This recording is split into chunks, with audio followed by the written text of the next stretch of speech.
অন্ধকার তো বাস হইব হইব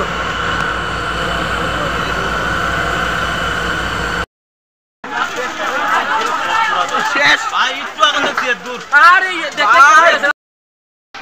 নিব নিব নিব নিব ওরা আমি পাই দিব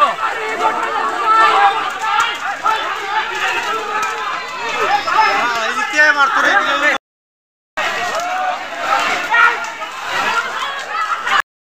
ঘটনাটা আমরা তো ফায়ার কল বলে শুনছি কলে পাইছিল ওগুলো করতে আছি এসে খবর পেয়েছি মানে ইলেকট্রিক শর্ট সার্কিট আয়া পরে মানে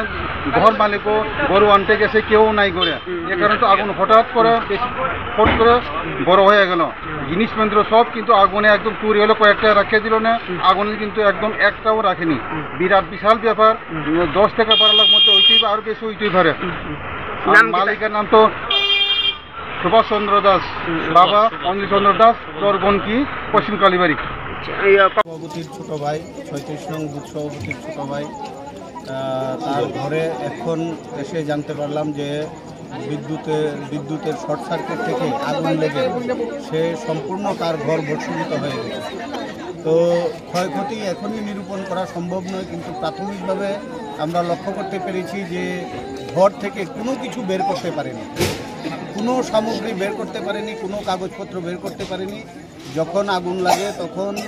স্বপন দাস বাড়িতে ছিল, কিন্তু তার যে ছোট ভাই সে এবং তার স্ত্রী বাড়িতে ছিল না।